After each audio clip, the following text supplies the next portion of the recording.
اب یہ دعائیہ کلمات ہے جس کو ہم اور آپ درود کہہ رہے ہیں. تو درود کا ظاہر یہ ہے، ہر چیز کا ایک ظاہر ہے، ایک باطن ہے. ہر چیز کا ایک جسم ہے، ایک روح ہے. ہر چیز کا ایک جسم ہے، ایک روح ہے. تو درود کی بھی ایک ظاہر ہے، ایک باطن ہے. درود کا بھی ایک جسم ہے، ایک روح ہے. درود کا جسم، درود کا ظاہر یہ ہے کہ جب درود پڑھا جاتا ہے تو فرشتے لے کر اس کو اللہ کے رسول کی بارگاہ میں ادب سے پیش کرتے ہیں. یہ درود کا ظاہر ہے. اور درود کا باطن یہ ہے کہ جو شخص اس مقام پہ پہنچ جاتا ہے کہ اس کو درود کی معرفت ہو جاتی ہے تو پھر وہ شخص روحانی اعتبار سے حضور کی بارگاہ میں پہنچ جاتا ہے جب وہ درود پڑھتا ہے. یہ درود کی روح ہے. جب وہ روحانی اعتبار سے اپنے آپ کو آقائے دو جہاں صلی اللہ علیہ وآلہ وسلم کی بارگاہ میں محسوس کر لے تو وہ سمجھ جائیں کہ میرا درود قابل قبول ہو گیا ہے. تو میں آپ سے عرض کروں کہ درود پڑھنے والا مومن پل بھر میں، چاہے وہ دنیا کے کسی بھی کونے میں ہو، پل بھر میں اگر وہ سچا غلام ہے، سچا عاشق ہے، سچا امتی ہے اپنے نبی کا، تو پل بھر میں یعنی پلک جھپکنے کی دیر میں وہ بارگاہ مصطفیٰ صلی اللہ علیہ وآلہ وسلم میں اپنی حاضری کو درج کروا سکتا ہے. اگر حضور چاہیں تو روحانی طور پر، جسمانی طور پہ نہیں، خیالات اور تصورات میں نہیں، روحانی طور پر. تصورات الگ چیز ہے، روحانیت الگ چیز ہے. خیال الگ چیز ہے، قیاس الگ چیز ہے، تصور الگ چیز ہے. لیکن روحانیت میں اگر کوئی بارگاہ رسالت میں پہنچ جائے تو پل بھر میں کسی بھی کونے میں دنیا کے وہ موجود ہو، وہ اگر اس مقام پہ فائز ہے تو برابر پلک جھپکنے کی دیر میں وہ بارگاہ رسالت میں حاضر دے سکتا ہے. اور یہ شرف اللہ تعالیٰ نے اپنے مقربین کو، یعنی اللہ تعالیٰ نے اپنے دوستوں کو یہ شرف عطا فرمایا ہے. جو اللہ کے قریب ہو جاتے ہیں، جو اس کے دوست بن جاتے ہیں، یہ شرف اللہ تعالیٰ نے ان کو عطا فرمایا ہے. اور تعلیمات صوفیہ میں اس کو مکاشفہ بھی کہا جاتا ہے. مکاشفہ، مجادلہ، مجاہدہ، محاسبہ، یہ تمام چیزیں خان وادوں سے جو وابستہ ہیں ان کو پتہ ہوگی. بہرحال تو میں یہ عرض کر رہا تھا، امت محمدیہ کا ایک ادنا ولی، چھوٹا ولی اگر چاہے، اگر اللہ اس کے رسول کی مرضی سے وہ چاہے تو پل بھر میں ہندوستان کی سرزمین ہو یا کسی بھی سرزمین، کوئی بھی سرزمین، پل بھر میں وہ حضور پاک صلی اللہ علیہ وآلہ وسلم کی بارگاہ بے کس پناہ کی حاضری کا شرف حاصل کر سکتا ہے. تو یہ امتی کا مقام ہے، یہ ایک امتی کا مقام ہے. تو سوچو نبی پاک کا مقام کیا ہوگا صلی اللہ علیہ وسلم، جن کے طفیل میں ایک مومن کامل اتنے بہترین مقام پہ فائز ہو رہا ہے، خواہ وہ کہیں بھی ہو، جب اس کا جی چاہا، جب حضور نے اس کو یاد کیا، یا پھر جب حضور کی اس کو یاد آ جائے، وہ گنبد خضرا کے مکین کی زیارت کو چلا جائے روحانی طور پہ. تو جن کے طفیل میں اس کو یہ مقام دیا گیا، اس ہستی کا مقام کیا ہوگا، ہمارے آقا و مولا کا مقام کیا ہوگا. اچھا، یہ امت کے لیے لمٹ ہے کہ وہ روحانیت میں جہاں اللہ چاہے پہنچ سکتے، یہ امتی کے لیے لمٹ ہے. لیکن نبی کے لیے روحانیت میں بھی لمٹ نہیں، جسمانیت میں بھی لمٹ نہیں. جو شخص نبی ہوتا ہے، جس کو اللہ اپنی نبوت سے سرفراز فرما دیتا ہے، میں عام نبی کی بات کر رہا ہوں، میں عام نبی کی بات کر رہا ہوں. کوئی بھی نبی، جب اللہ کسی کو نبی بنا لیتا ہے تو اللہ اس کو کوئی لمٹس، کوئی لمیٹیشنز، کوئی باؤنڈریز اس پر اللہ مسلط نہیں فرماتا. وہ اللہ کے کرم سے، اللہ کے حکم سے وہ سب کچھ جان لیتا ہے. جو عام مومن یا عام ولی نہیں جان سکتا. وہ اللہ اس کو وہ مرتبہ عطا کرتا ہے کہ وہ جس مقام کی چاہے پل بھر میں زیارت کر سکتا ہے. جو نبی ہوتا ہے، جو اللہ کا رسول ہوتا ہے، میں عام رسول کی بات کر رہا ہوں، وہ جس عالم کی چاہے اس عالم کی زیارت کو چلا جائے. نبی، رسول، پیغمبر، یہ مقام و مرتبے کو فائد. اور انبیاء یعنی نبیوں کی ایک خاصیت یہ ہے کہ انبیاء معصوم ہوتے ہیں. کیا ہوتے ہیں؟ معصوم.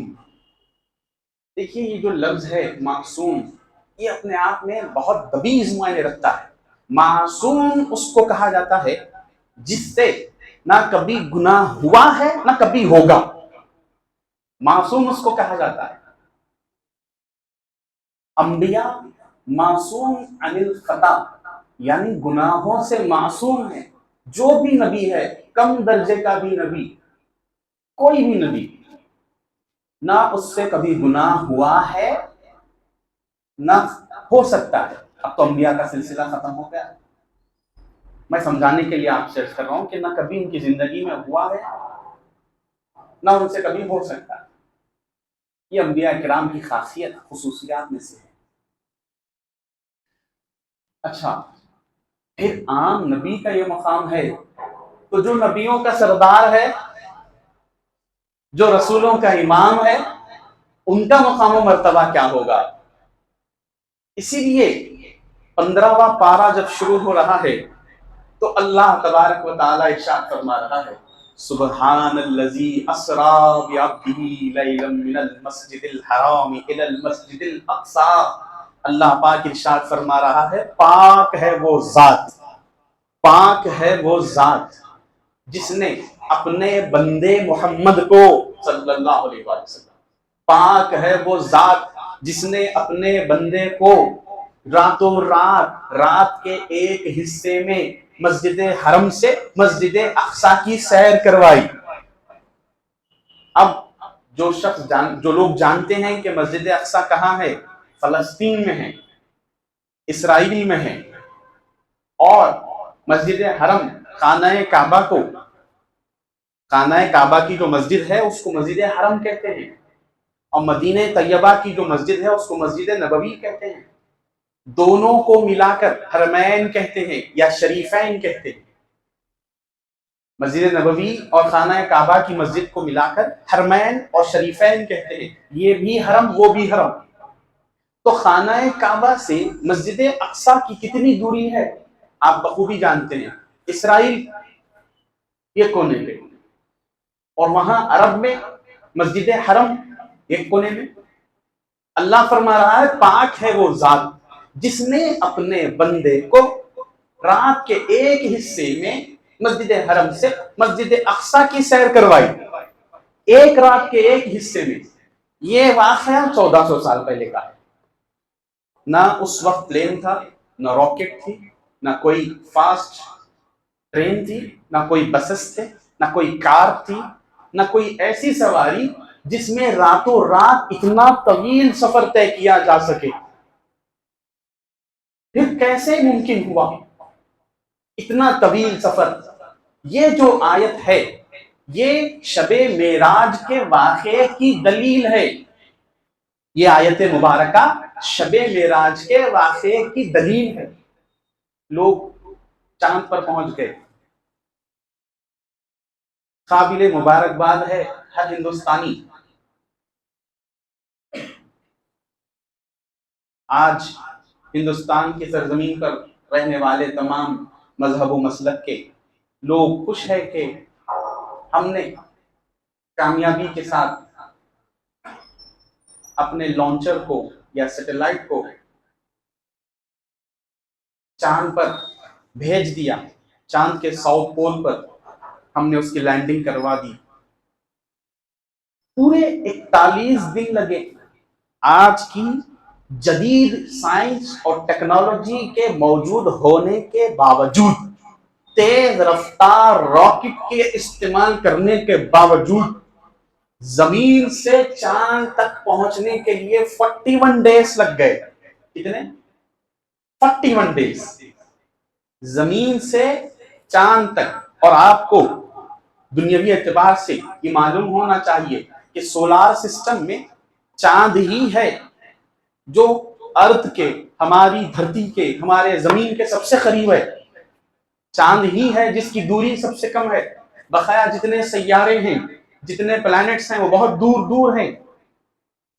تو سب سے قریب سیارہ یا ستارہ کہہ لیجئے چاند پہنچنے کے لیے 41 دن. اتنی جدید ٹیکنالوجی کے ہونے کے باوجود بھی 41 ڈیز کا ٹائم لگ گیا.